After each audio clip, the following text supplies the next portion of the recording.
Hello dear students, आप सभी का फिर से वेलकम है इस क्लास में। हम क्लास 12 का फिजिक्स पढ़ रहे हैं और उसमें जो मूविंग चार्जेस एंड मैग्नेटिज्म वाला चैप्टर है वो पढ़ रहे हैं। और आज का हमारा टॉपिक है motion of A charge particle in magnetic field. तो आज हम पढ़ने वाले हैं कि अगर मैग्नेटिक फील्ड है किसी रीजन में और वहां पे अगर कोई चार्ज पार्टिकल है तो वो अगर मूव करेगा तो किस तरीके से करेगा, क्या उसमें किसी तरीके का कोई फोर्स लगता है, अगर वो लगता है तो किस चीज पर डिपेंड करता है, तो वो सारी चीजें हम समझेंगे। तो वो समझने के लिए हम पहले यहाँ पे एक बनाते हैं यूनिफॉर्म मैग्नेटिक फील्ड, या यूनिफॉर्म मैग्नेटिक फील्ड भी बना सकते हैं या वेरिएबल फील्ड भी बना सकते हैं। तो ज़्यादा अच्छा होगा हम एक वेरिएबल फील्ड बनाएंगे। एक करंट कैरिंग वायर के अक्रॉस एक मैग्नेटिक फील्ड हम यहाँ पर ड्रॉ करके बताएंगे और वहां पे फिर एक चार्ज पार्टिकल रख के देखेंगे कि उसका मोशन कैसा होता है। तो देखिए यहाँ पे एक करंट कैरिंग वायर है हमारे पास और इसमें जो करंट फ्लो हो रहा है इसमें मान लेते हैं इसमें करंट फ्लो हो रहा है आई। अब यदि हम राइट हैंड थंब रूल करें, अपने थंब को इस करंट के डायरेक्शन में आप रखें, फिर अपने हाथ को ऐसे फोल्ड करेंगे तो इस तरीके से आपको सर्कल बनता हुआ दिखेगा। मतलब यहाँ से मैग्नेटिक फील्ड ऑफ लाइंस बाहर निकलेंगी और यहाँ पे अंदर जाएंगी। तो यहाँ हम सर्कल और डॉट से रिप्रेजेंट कर रहे हैं, यहाँ से magnetic field outward the board है और यहाँ पे हम क्रॉस से रिप्रेजेंट कर रहे हैं, यहाँ magnetic field inside the board है। अब देखिए क्या है, इस करंट के पास मैग्नेटिक फील्ड का स्ट्रेंथ ज़्यादा होगा तो जो इसके पास जो है हम ये रिप्रेजेंट कर रहे हैं क्रॉस और डॉट। तो क्रॉस और जो डॉट है इस वायर के पास क्लोजली स्पेस्ड है, मतलब यहाँ पे स्ट्रेंथ ज़्यादा है। जैसे आप इस वायर से दूर जाएंगे तो ये देखिए जो क्रॉस का सिंबल है ये थोड़ा स्कैटर्ड होता जाएगा, दूर दूर होता जाएगा। कहने का मतलब है यहाँ पे मैग्नेटिक फील्ड की स्ट्रेंथ कम हो जाएगी तो मैग्नेटिक फील्ड लाइन की डेंसिटी भी कम हो जाएगी। तो ये क्या रिप्रेजेंट कर रहा है कि पास में अगर है तो मैग्नेटिक फील्ड यहाँ पे ज़्यादा है और दूर है तो आप मैग्नेटिक फील्ड वहाँ पे जो उसका है कम फील करेंगे। वैसे यहाँ पास में है तो मैग्नेटिक फील्ड ज़्यादा होगी और दूर है तो मैग्नेटिक फील्ड कम होगी। ठीक है, ये क्लियर हो गया, अब आपको समझ में आ गया। अब हमारे पास एक टेस्ट चार्ज है, मान लेते हैं दिस इज प्लस क्यू, एक पॉजिटिव चार्ज है, ये क्यू चार्ज है और ये इस फील्ड में रखा हुआ है। यदि ये स्टेशनरी है, इसमें कोई मूवमेंट नहीं है, कोई वेलोसिटी नहीं है, तो इस चार्ज के ऊपर कोई फोर्स नहीं लगेगा, ये स्टेशनरी ही रहेगा। ये प्रॉपर्टी है, मैग्नेटिक फील्ड की हम बात कर रहे हैं। तो यदि ये स्टेशनरी है तो स्टेशनरी ही रहेगा। ठीक है, लेकिन अगर हमने आप इसको थोड़ा सा पुश किया और ये इस डायरेक्शन में मूव करने लगा मान लो, ठीक है, अभी इसकी वेलोसिटी है v, इस डायरेक्शन में टुवर्ड्स नॉर्थ अपवर्ड डायरेक्शन में ये मूव कर रहा है। Now according to Newton's law ये चार्ज सीधा ही जाता रहेगा जब तक इस पर कोई दूसरा फोर्स ना लगे। ठीक है, लेकिन जैसे ही हम इसको ऊपर धक्का देते हैं, पुश करते हैं, एक फोर्स देते हैं, तो क्या होता है कि थोड़ा आगे जाके ये थोड़ा सा कर्व पाथ ले लेता है, थोड़ा सा मुड़ जाता है, ऐसे मुड़ जाता है। ठीक है, तो ये आगे जाके थोड़ा सा मुड़ जाता है। तो ये कब मुड़ेगा? ये तभी मुड़ेगा जब इस पर कोई फोर्स लग रहा होगा। ठीक है, तो फोर्स किस वजह से लगेगा? यहाँ पे केवल मैग्नेटिक फील्ड है, मैग्नेटिक फील्ड है बी, तो मतलब मैग्नेटिक फील्ड की वजह से यहाँ कुछ ना कुछ तो फोर्स लग रहा है। ठीक है, आई बात समझ में? अब हम क्या करते हैं, ये जो v वेलोसिटी से मूव कर रहा था, अब इसको हम ज्यादा एक झटका देते हैं, एक फोर्स लगाते हैं ताकि अब ये 2v वेलोसिटी से मूव करने लगे। तो हमने इसकी वेलोसिटी बढ़ा दी। तो जब हम देखते हैं, जब इसकी वेलोसिटी बढ़ाते हैं तो क्या होता है, ये और पहले से ही ऐसा एक राउंड कर्व बना लेता है। ठीक है, तो कहने का ये मतलब है कि यदि वेलोसिटी कम होती है तो उसमें कम फोर्स लगता है तो एक ऐसा बड़ा कर्व बनाएगा, लेकिन वेलोसिटी बढ़ा देते हैं तो और ज्यादा फोर्स लगेगा तो और वो ज्यादा उस चार्ज को अट्रैक्ट करेगा अपनी तरफ और वो पहले ही वो अट्रैक्ट होके या फोर्स उसमें जो भी लगेगा वो अपना डायरेक्शन चेंज कर लेगा। तो कंक्लूजन ये निकलता है कि इस पे जो भी फोर्स लग रहा है वो फोर्स होगा directly proportional to velocity. Velocity बढ़ाने से फोर्स बढ़ रहा है, तो हम एक एक्सप्रेशन यहां लिख सकते हैं दैट फोर्स, ये जो भी फोर्स है इसको हम कह देते हैं ये मैग्नेटिक फोर्स है, क्योंकि ये मैग्नेटिक फील्ड की वजह से लगा है तो इसको हम Fm कह देते हैं। And this Fm is directly proportional to velocity, ये हमें पता है। ठीक है, तो ये जो फोर्स है डायरेक्टली प्रोपोर्शनल टू वेलोसिटी है। वेलोसिटी एक वेक्टर क्वांटिटी है, इसको वेक्टर के फॉर्म में हम लिख रहे हैं। अब एक चीज तो हमें पता चल गया कि ये जो है वेलोसिटी बढ़ाने से इसका जो इसके ऊपर जो फोर्स है वो बढ़ जाता है। अब हम क्या करें, फिर से इनिशियल कंडीशन पे आते हैं। अब इसको हम v वेलोसिटी से ऊपर की तरफ धक्का दे रहे हैं, बट अब हमने क्या किया, ये चार्ज इसको बढ़ा दिया, ये q था इसको हम 2q कर दें और फिर देखें क्या होता है। तो उस केस में भी हम देखते हैं ये ऊपर जाके फिर पहले ही मुड़ जाता है, तो इसका मतलब है इस पे फोर्स बढ़ रहा है। तो चार्ज आप बढ़ाएंगे तब भी फोर्स बढ़ेगा, वेलोसिटी बढ़ाएंगे तब भी फोर्स बढ़ेगा। तो हम ऐसे कह सकते हैं this force m is directly proportional to q also. q यानी चार्ज, तो ये एक तो वेलोसिटी के प्रोपोर्शनल होगा और एक चार्ज के। अब हम क्या करें, अब देखिए अब हम क्या कर रहे हैं, अब थोड़ा सा चेंज करते हैं। तो ये जो चार्ज हम यहाँ मूव कर रहे थे, अब मैं यहाँ से इसको हटा देता हूँ।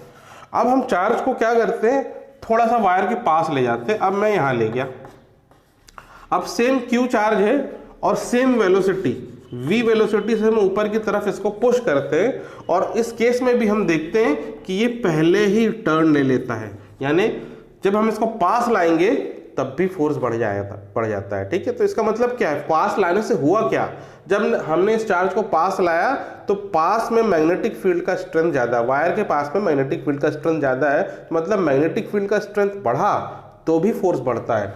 तो हम क्या कह सकते हैं, this force is directly proportional to magnetic field also.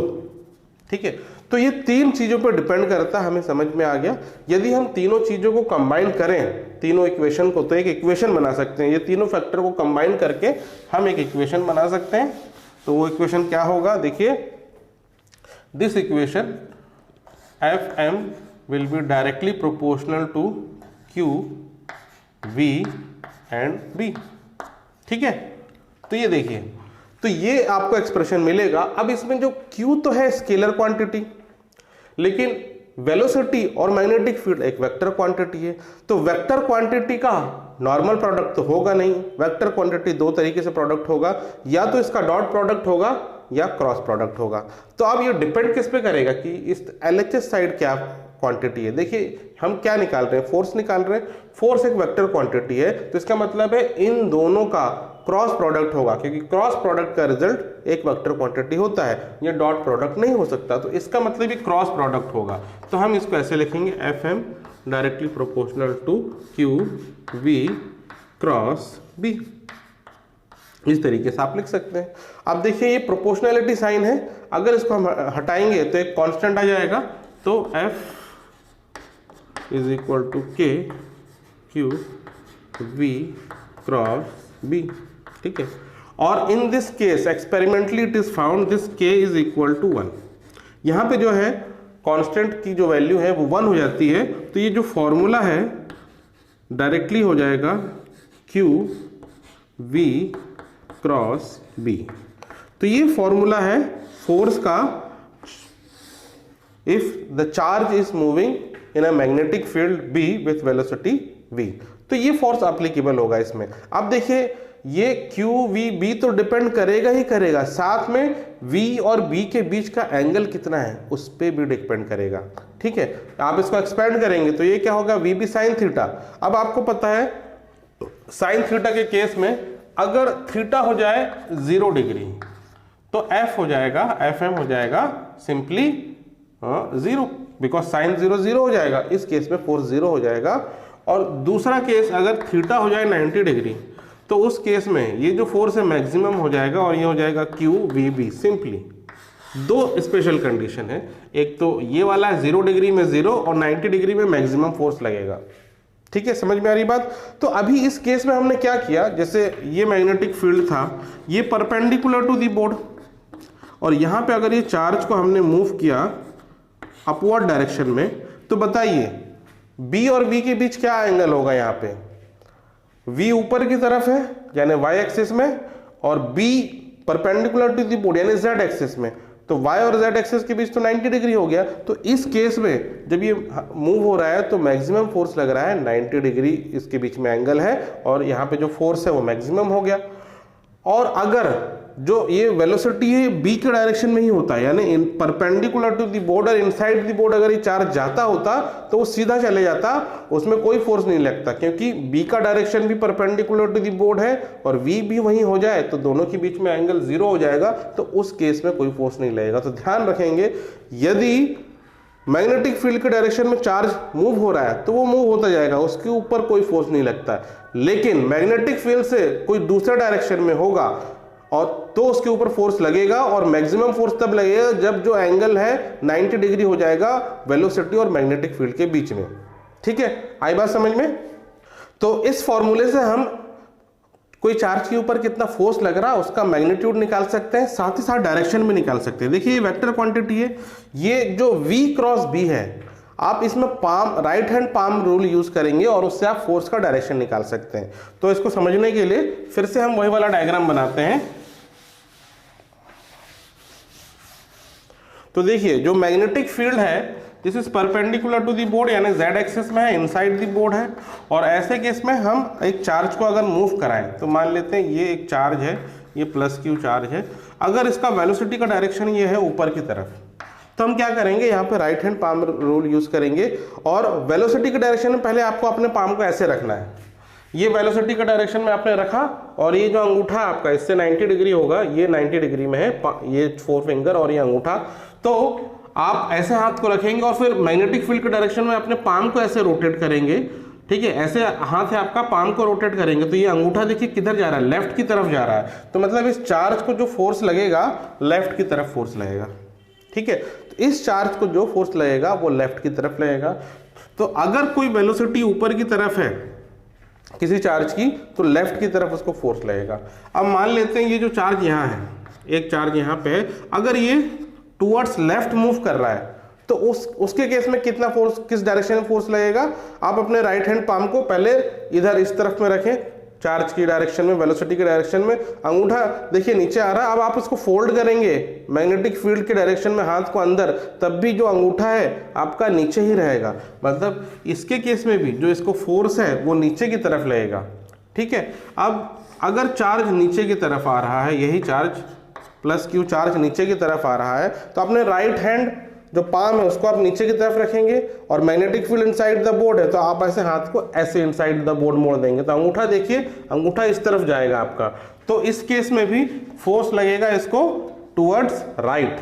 ठीक है, यहाँ पे राइट की तरफ फोर्स लग रहा है। अब एक नीचे एक चार्ज अगर रख ले हम प्लस Q और ये यहाँ मूव हो रहा है, इधर मूव हो रहा है विथ वेलोसिटी V, तो अपने हाथ को इस डायरेक्शन में रखेंगे, एरो के डायरेक्शन में, फिर मैग्नेटिक फील्ड के डायरेक्शन में इस हाथ को मोड़ेंगे तो अंगूठा ऊपर की तरफ दिखेगा आपको। तो इस पे फोर्स ऐसा लगेगा।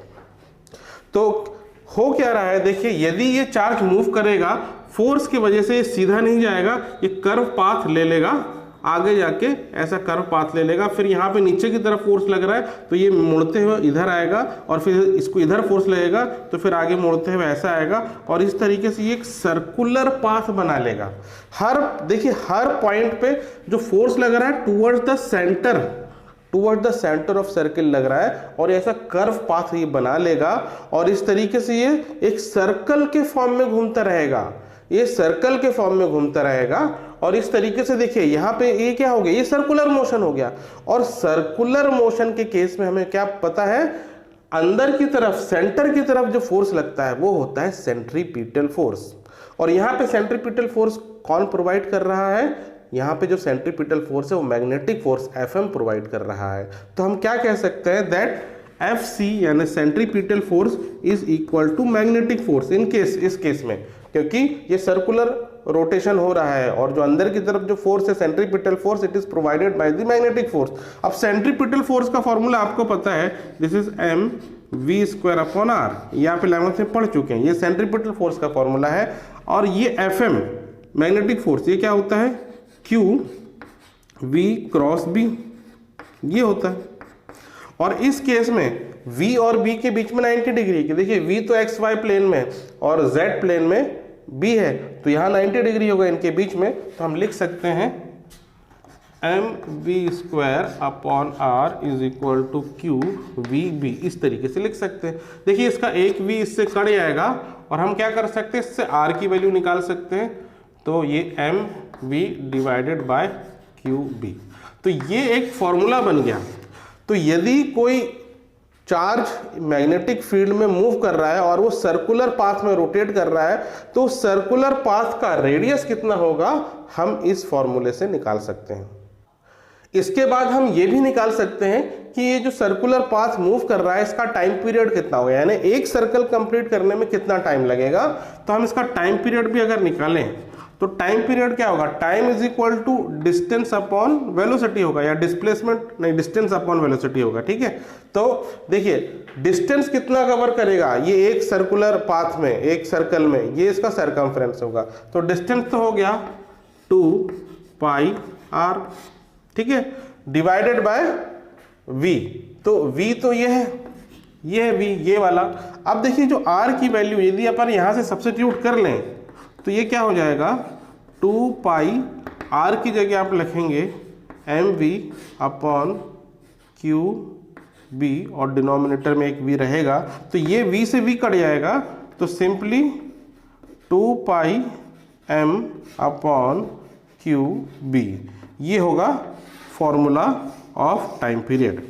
ठीक है, तो अगर कोई पूछे कि टाइम पीरियड कितना है एक सर्कल कंप्लीट करने का, तो this is 2 pi m upon Q B. और अगर आप इसका रेसिप्रोकल कर लें तो इसका फ्रीक्वेंसी भी आ जाएगा। तो फ्रीक्वेंसी क्या होगा, सिंपली इसका रेसिप्रोकल, तो this is Q B upon 2 pi m। ठीक है, तो देखिए हम इससे क्या क्या पता कर सकते हैं, क्वेश्चन किस तरीके से आ सकता है, आपको रेडियस पूछा जा सकता है, आपको टाइम पीरियड पूछा जा सकता है, फ्रीक्वेंसी पूछा जा सकता है, या वेलोसिटी भी पूछा जा सकता है, मैग्नेटिक फील्ड निकालने को आ सकता है। तो किसी भी तरीके से इसमें इस तरीके से क्वेश्चन बन सकते हैं। तो हमारे पास ये कुछ इंपॉर्टेंट एक्सप्रेशन है, आप इसको नोट कर लीजिए। तो देखिए यहाँ पे ये क्वेश्चन लिखा है, हम इसको सॉल्व करेंगे on the basis of the formula we have derived now. तो पहले क्वेश्चन समझ लें। देखिए क्या दिया है, a proton, a neutron and an alpha particle having same kinetic energy, यानी 3 पार्टिकल है, प्रोटॉन, न्यूट्रॉन, अल्फा पार्टिकल, और वो यूनिफॉर्म परपेंडिकुलर मैग्नेटिक फील्ड में एंटर करते हैं। तो compare the radius of the circular path. देखिए ये तीनों सर्कुलर पाथ बनाएंगे, लेकिन ये तीनों अलग अलग चार्ज हैं, अलग अलग मासेस होंगे इनके, तो इस वजह से ये अलग अलग सर्कुलर पाथ एग्जीक्यूट करेंगे। तो उनका रेडियस कितना होगा उसको कंपेयर करना है, यानी सिंपली तीनों का रेडियस का रेशियो आप निकाल लीजिए। तो देखिए हमको क्या क्या दिया है, सबसे पहले हमको दिया है प्रोटॉन। ठीक है, प्रोटॉन तो आपको पता है प्रोटॉन का चार्ज कितना होता है, प्रोटॉन का चार्ज होता है 1 इलेक्ट्रॉन का चार्ज, तो हम इसको E से रिप्रेजेंट कर लेते हैं। ठीक है, इसका चार्ज है E, प्रोटॉन का मास हम mp से रिप्रेजेंट कर लेते हैं। अब देखिए वेलोसिटी ऑफ प्रोटॉन यहाँ नहीं दी है, लेकिन हमको दिया है कि जो काइनेटिक एनर्जी है तीनों पार्टिकल का सेम है। तो मान लेते हैं लेट काइनेटिक एनर्जी, इसको हम मान लेते हैं k ही मान लेते हैं, k। ठीक है, this k will be equal to half mv² हो जाएगा। और इससे हम क्या निकाल सकते हैं, v इज इक्वल टू, इसको इससे मल्टीप्लाई कर दो 2k अपॉन m, इसका आप स्क्वायर रूट ले लेंगे। ठीक है, तो ये k है काइनेटिक एनर्जी और m हो गया मास। यदि इस फॉर्मूले के अकॉर्डिंग हम प्रोटॉन की वेलोसिटी को लिखें तो वेलोसिटी ऑफ प्रोटॉन क्या हो जाएगा, वेलोसिटी हो जाएगा 2k अपॉन m की जगह मास ऑफ प्रोटॉन, और इसको अंडर रूट कर दो। तो this is now velocity of proton.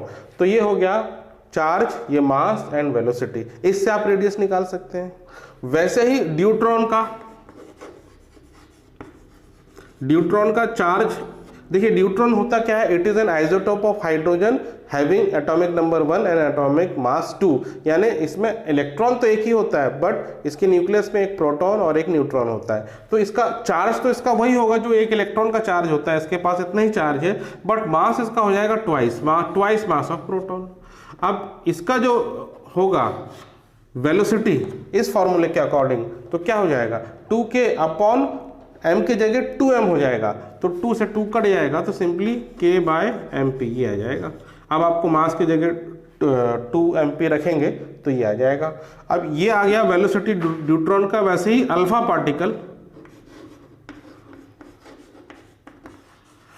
Particle का देखिए चार्ज होता है 2 into charge of electron. Alpha particle होता क्या है, it is simply dipositive ion of helium. Helium से यदि 2 इलेक्ट्रॉन आप निकाल लें तो जो हीलियम आयन बनता है वही अल्फा पार्टिकल होता है। तो उसका चार्ज तो होता है 2 इंटू चार्ज ऑफ इलेक्ट्रॉन, और मास होता है 4 टाइम्स मास ऑफ प्रोटॉन। ठीक है, अब इसका वेलोसिटी आप निकालेंगे इस फॉर्मूले से, तो m की जगह क्या लिखेंगे 4mp, तो ये 2 से कटेगा और डिनोमिनेटर में 2 बचेगा, फिर तो k by 2mp whole square root. तो देखिए ये सारा इन्फॉर्मेशन हमने लिख लिया है रेडियस निकालने के लिए जो जरूरत पड़ेगी। तो रेडियस का फॉर्मूला क्या होता है, रेडियस का फॉर्मूला होता है mv अपॉन QB, ये रेडियस का फॉर्मूला है। अब इसमें आप सारी वैल्यू इसमें रखो, तो सबसे पहले आप निकालेंगे रेडियस ऑफ प्रोटॉन। ये क्या हो जाएगा, मास की जगह आप लिखेंगे मास ऑफ प्रोटॉन इनटू वेलोसिटी की जगह ये लिखेंगे 2k, और डिनोमिनेटर में इसको ऐसे में लिख रहा हूँ, डिनोमिनेटर में भी √mp आएगा, मास ऑफ दिस, एंड ये क्या हो गया, ये तो वेलोसिटी हो गया, divided by Q and B, ये रहेगा। Q की जगह E हो जाएगा, चार्ज ऑफ 1 इलेक्ट्रॉन। ठीक है, अब ये देखिए √mp से ये एक कैंसिल हो जाएगा, डिनोमिनेटर में √mp आ जाएगा, रैशनलाइजेशन करेंगे तो ये क्या हो गया, न्यूमरेटर में mass of proton into √2k whole divided by EB, ये आ गया रेडियस ऑफ प्रोटॉन। यदि प्रोटॉन रोटेट हो रहा है, सर्कुलर पाथ एग्जीक्यूट कर रहा है, तो ये प्रोटॉन का रेडियस होगा। अब रेडियस ऑफ न्यूट्रॉन निकालें, यानी RD कर देते हैं, RD। इसके लिए यही फॉर्मूला है, इसमें मास ऑफ न्यूट्रॉन यानी ये 2 into mass of proton, divide में हम QB पहले लिख लेते हैं, फिर इसके बाद वेलोसिटी यानी ये K/mp और ये रूट के अंदर। ठीक है, अब देखिए यहाँ फिर ये एक √mp कैंसिल हो जाएगा, तो ये क्या हो जाएगा 2 √mp फिर square root of k divided by AB, ये निकल गया रेडियस ऑफ न्यूट्रॉन। अब इसके बाद निकालेंगे रेडियस ऑफ अल्फा पार्टिकल, तो इसके लिए ये फॉर्मूला m की जगह आप लिखेंगे 4mp डिवाइडेड बाय EB लिख लेते हैं QB की जगह। ठीक है, अब v इसका ये लिख लीजिए आप k whole divided bye 2mp, और ये स्क्वायर रूट के अंदर रहेगा, फिर ये mp कट जाएगा, तो ये देखिए क्या हो जाएगा, radius of alpha particle is equal to, ये देखिए डिनोमिनेटर में √2 है, ये भी इससे कटेगा 4 से। ठीक है, तो यहाँ डिनोमिनेटर में 2 रह जाएगा, ये √2 कट जाएगा, mp कटेगा तो mp √2 डिनोमिनेटर में न्यूमरेटर में रह जाएगा, रूट के न्यूमरेटर में है, अब EB डिनोमिनेटर में एज इट इज रहेगा। तो ये तीसरा हमें निकल गया रेडियस। ठीक है, तो ये पहला प्रोटॉन का, ये न्यूट्रॉन का, ये अल्फा पार्टिकल का। अब ये तीनों के रेडियस का आप रेशियो अगर ले लें तो इसको हम यहाँ लेते हैं,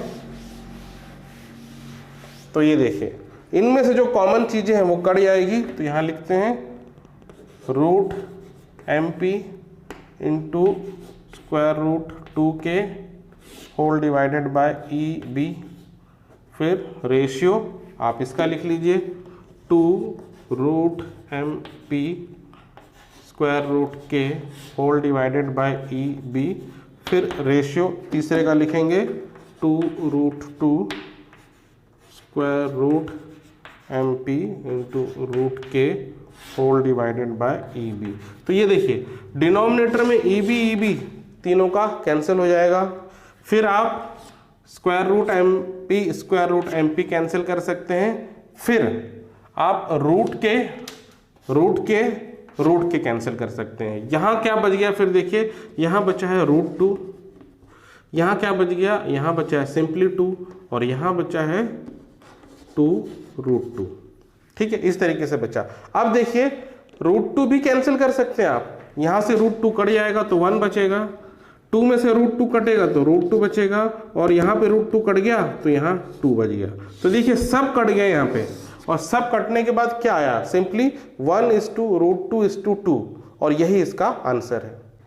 अब देखिए ये अगला क्वेश्चन है, हमारे पास एक चार्ज पार्टिकल है Q विथ वेलोसिटी v इधर एंटर हो रहा है, यहाँ पे कोई मैग्नेटिक फील्ड नहीं है, लेकिन इस लाइन के राइट साइड एक यूनिफॉर्म मैग्नेटिक फील्ड है।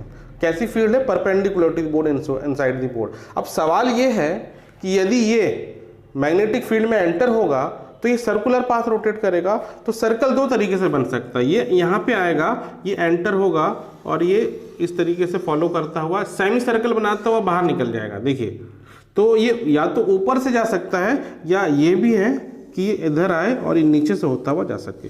तो देखिए दो तरीके से ये सेमी सर्कल बनाता हुआ बाहर निकलेगा। जब भी यहाँ पे परपेंडिकुलर टू दी फील्ड एक वेलोसिटी जो आएगी इस डायरेक्शन में, तो वो हमेशा सेमी सर्कल बनाएगी। ठीक है। तो सेमी सर्कल बना के वो बाहर निकल जाएगा।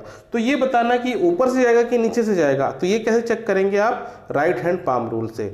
देखिए जैसे ही ये इस पॉइंट पे एंटर करेगा, वेलोसिटी का डायरेक्शन क्या है, इस एक्सिस में, एक्स एक्सिस में, वेलोसिटी का डायरेक्शन इस पॉइंट पे इधर है, तो आप अपने पाम को इस हैंड में इस तरफ रखेंगे और फिर अपने हाथ को अंदर फोल्ड करेंगे मैग्नेटिक फील्ड की डायरेक्शन में, यानी ऐसा कर देंगे पाम को, तो अंगूठा ऊपर की तरफ जा रहा है। मतलब जैसे ही ये एंटर होगा इस फील्ड में, इसको ऊपर की तरफ फोर्स लगेगा, तो ये ऊपर की तरफ ऐसा कर्व पाथ फॉलो करते हुए निकल जाएगा। तो ये वाला पाथ नहीं होगा इसके लिए, ठीक है, ध्यान रखेंगे, ये वाला पाथ इसके लिए नहीं है। तो इस तरीके से अगर क्वेश्चन आए तो आप ऐसे कर सकते हैं। लेकिन यहां हमने पॉजिटिव चार्ज रखा था, लेकिन अगर हम नेगेटिव चार्ज रख दें, देखिए अगर मैंने नेगेटिव चार्ज रखा, तब ये जो है ये कौन सा पाथ फॉलो करेगा, ऊपर से जाएगा या नीचे से जाएगा। तो ऐसे केसेस में आप क्या करेंगे, तो जो वेलोसिटी का डायरेक्शन है आपको अपने पाम को उसके अपोजिट डायरेक्शन में रखना है, opposite to the direction of velocity.